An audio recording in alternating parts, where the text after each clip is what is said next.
നിങ്ങളെ കുട്ടിക്ക് കിട്ടുന്ന ഏറ്റവും നല്ല vaccine, the best vaccine, natural vaccine, അത് ബ്രസ്റ്റ് മിൽക്കാണ്. അതായത് ആദ്യത്തെ 5 ദിവസങ്ങളിൽ കുട്ടി കുടിക്കുന്ന മുലപ്പാലാണ് നമ്മളൊരു ഈക്വൽ ടു വാക്സിൻ എന്ന് പറയുന്നത്. കാരണം അത് അത്രയും ആൻറ്റിബോഡീസ് റിച്ച് ആണ്. അത് കുട്ടിയുടെ ഇമ്മ്യൂണിറ്റി ഡെവലപ്പ് ചെയ്യാൻ വേണ്ടിയിട്ട് വളരെയധികം ഹെൽപ്പ് ചെയ്യുന്നുണ്ട്. അതിനെ നമ്മൾ കൊളസ്ട്രോൾ എന്നാണ് പറയുക. അതായത് കുറച്ചൊരു യെല്ലോയിഷ് ടോണായിരിക്കും, കുറച്ച് റിച്ച് ആയിട്ടുള്ള തിക്കായിട്ടുള്ള പാലായിരിക്കും ആദ്യത്തെ 5 ദിവസങ്ങളുണ്ടാവുക. ഇത് കുട്ടിക്ക് കിട്ടുന്നത് വളരെ ഇമ്പോർട്ടൻ്റ് ആണ്. കാരണം കുട്ടിയുടെ ഇമ്മ്യൂണിറ്റി ഡെവലപ്പ് ചെയ്യാൻ വേണ്ടിയിട്ട്, അതുപോലെ തന്നെ കുട്ടിയുടെ ഡൈജസ്റ്റീവ് ട്രാക്ക് ക്ലിയർ ആയിട്ട്, ആദ്യത്തെ മോഷൻ വളരെ ക്ലിയർ ആയിട്ട് ഹെൽത്തി ആയിട്ട് പോകാൻ വേണ്ടിയിട്ടൊക്കെ ഇത് വളരെ ഇമ്പോർട്ടൻ്റ് ആണ്.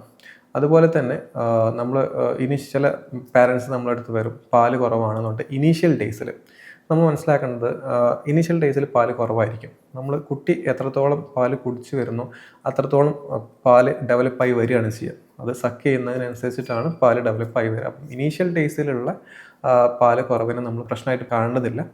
പിന്നീട് കുറച്ചങ്ങ് പോയതിന് ശേഷം പാല് കുറവാണെങ്കിൽ മാത്രം അത് ഇമ്പ്രൂവ് ആവാനുള്ള മെഡിസിൻസ് എടുത്താൽ മതി.